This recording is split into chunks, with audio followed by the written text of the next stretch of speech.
afternoon, beautiful and extraordinary people. This is Emily, your everyday light worker, and I'm here to welcome you to the second section of the first part of Professionalism 101. So it's section 1.2. And today we are going to be discussing dining etiquette, which is very important because what is likely to happen to you at some point in time during your professional career is that you are going to be invited out somewhere to eat at some point in time. So, good etiquette is a wide range of norms, and good table manners are the foundation of proper dining etiquette. And so, we are going to get into that today. People generally put a great deal of trust in the bread breaking ritual. So, it's not just going out to eat.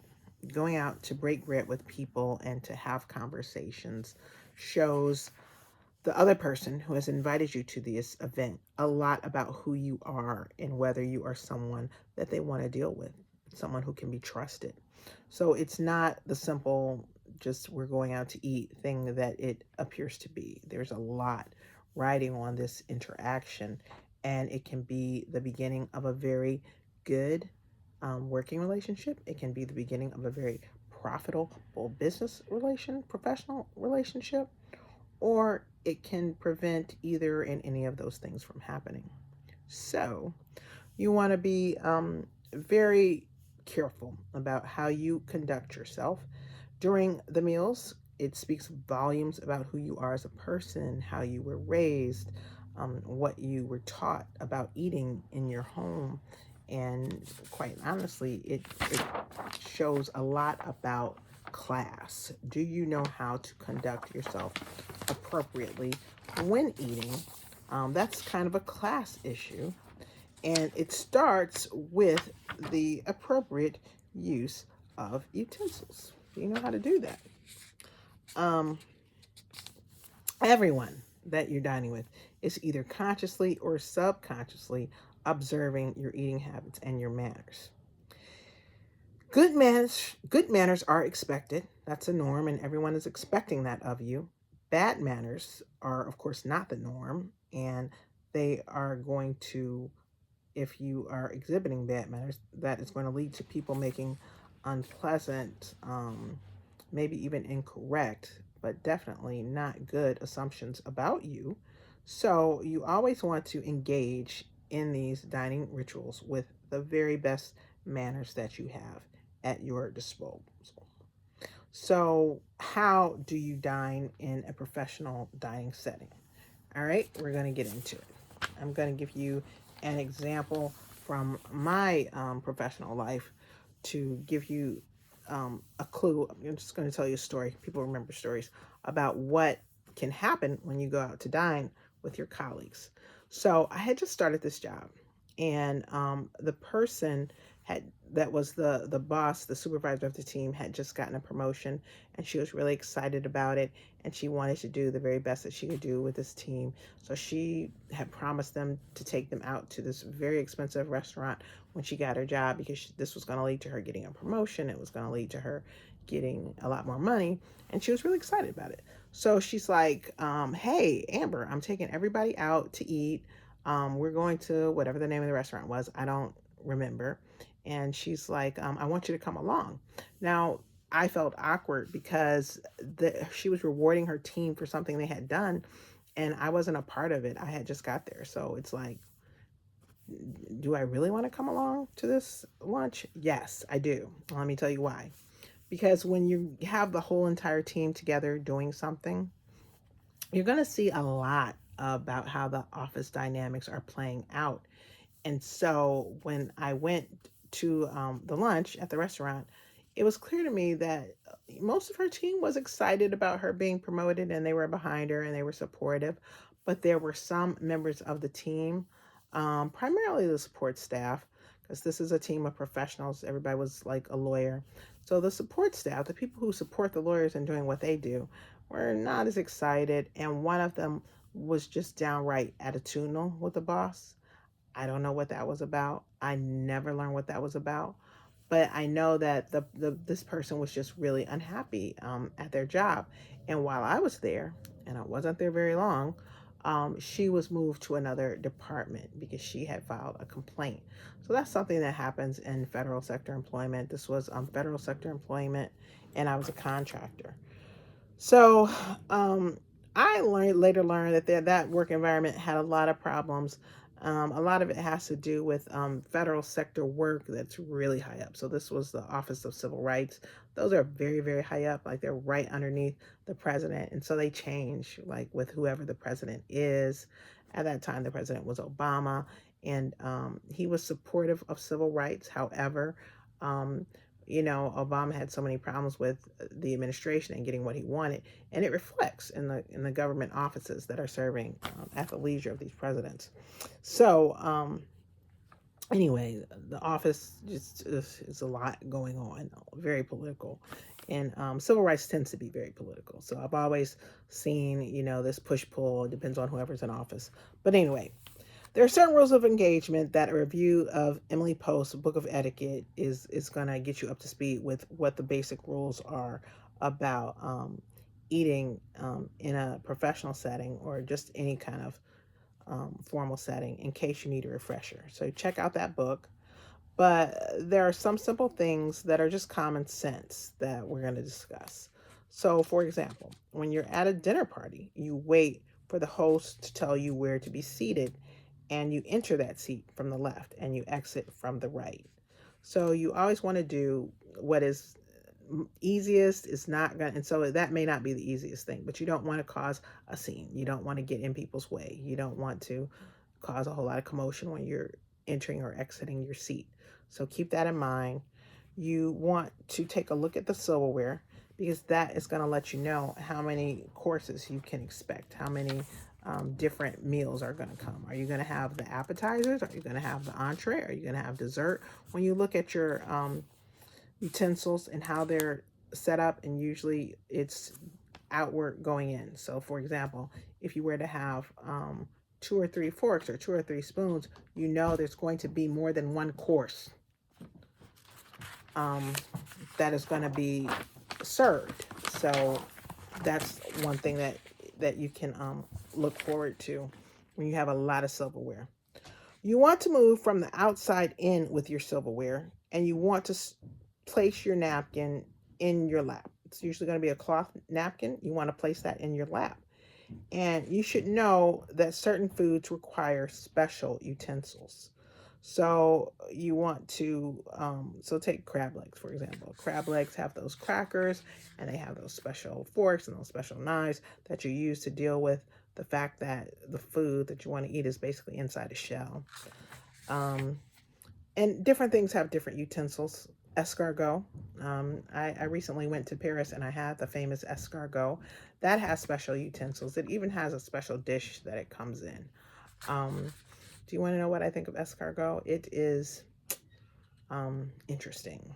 That's what I have to say about a lot of the meals that the Parisians seem to love, that with American taste buds, you wouldn't necessarily get that kind of interesting. It's interesting. I'm not going to say it's bad. It's just different than what we're used to eating in America.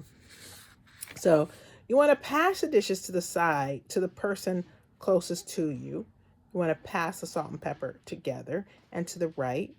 You don't want to eat too fast or too slow, and you want to try to keep up with everyone else at the table. Dining is just like the dressing situation, the clothing situation. You don't, in these situations, you don't want to be noticed for being too far outside the norm unless it's something good. You want to buy everybody dessert. I don't know. That can be taken a certain way. So again, just not too much out the norm. You know, you might recommend a really good dessert to everyone. That's the kind of thing that's a little above and beyond, but not too much above and beyond. Here are some hard and fast rules that we can go over. You want to understand that the meal is not about you. It's about the host or your boss or your client, or about whatever the meeting over a meal was called about. It's about that. So you don't want to take calls or texts during this professional dining event. Be present. Um, don't dominate the conversation or do all the talking. Engage in intelligent, appropriate conversation. And if you've been invited to a restaurant that you're unfamiliar with, do your due diligence and see whether or not there is a dress code that you need to familiarize yourself with. A lot of restaurants require a, kind of black tie code, or they want, if you're a man, they want you to wear a suit and tie. So if that is the case, to find out ahead of time, because you don't want to be embarrassed by showing up in the wrong attire and being told either that you can't come in or that they're going to try and dress you in the appropriate attire. That's, what they do a lot of the time. They will say you can eat here, but you have to put on, these things that we expect people to be wearing when they dine here. Um, Closely observe the names, the norms of the other diners, and determine what dining behaviors are socially acceptable. As a general rule, you don't want to smoke and you don't want to consume alcohol during your meal, even if you're being invited to do so.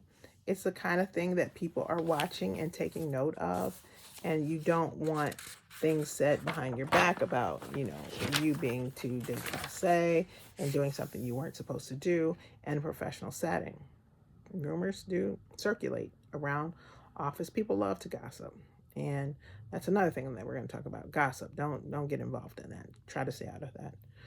You don't want to place your elbows on the table. You don't want to talk with food in your mouth. You don't want to do any of these things that people are like, oh, I can't believe she did that. You don't want to do those things. Thirdly, there are times when you're definitely going to need to wait. You're definitely going to need to step away from the table. You might have to take a call, for example. So in that case, you definitely want to step away. When you return to the table, you want to announce your presence, and you might do that by saying something like, "What's dessert like?" Or "Does anyone have any good recommendations for dessert?" Or "What did I miss?" But the point is, you want to say something that indicates you're re-engaging with the work group. If you have to cough or sneeze or belch or do anything that's kind of gross, pick your nose. You want to turn your head away and do that as discreetly as possible. If you're coughing, don't cough into your hands, cough into your sleeve like this. Because if people see you coughing in your hands and then you would later want to shake their hand or do anything with them with your hands, they're going to be disgusted by that. They're going to remember that you coughed into your hands. And especially with all these COVID protocols, some people are going to be pretty freaked out by that. So be careful with that. You don't want to bring up any sensitive political or religious topics. And I know that that's difficult in this day and age. Almost everything is a sensitive political or religious topic. It's just not for the workplace. Don't do it. If you do it, anyone who does do that is being inappropriate, and they probably know it and they probably don't care. A lot of times it'll be a power flex to say, I'm so high up in this organization, I can talk about A, B, C, D, E, F, G, and let's see if you do anything about it. So know that if the person is doing that, your best bet is just not to engage with them. Don't give it any attention. It's very rude to talk about religion or politics at a dining table. Everyone knows that. People are just difficult and contrary at this point in time in our society for a whole lot of reasons. Your best bet is to just stay out of it. There are a lot of reasons that people are just looking for a fight. Um, you just tell people that as a general rule, you don't engage in conversation or topics on religion or politics. It's not appropriate in a professional setting. If you feel like it would be rude for you to say that, just, somehow evade the topic. Don't get involved, because there's just almost no win in that situation. Whatever you do is going to be used against you at a later time. Um, so keep your opinions to yourself. Like, everyone has these opinions. You know what people say. They are like assholes. So, just keep it all to yourself. And most times it has very little to do with the job that you've been hired to do. If it does have something to do with the job that you are doing, then by all means you have to engage. So for example, if you're trying to set some policy or trying to discuss what a policy is going to be with regard to something, then you have to engage, but do it in a calm and professional demeanor. Don't get belligerent. Don't be rude about it. Just say, this is how I feel about XYZ. But at the same time, I understand that other people have a different opinion and I respect that.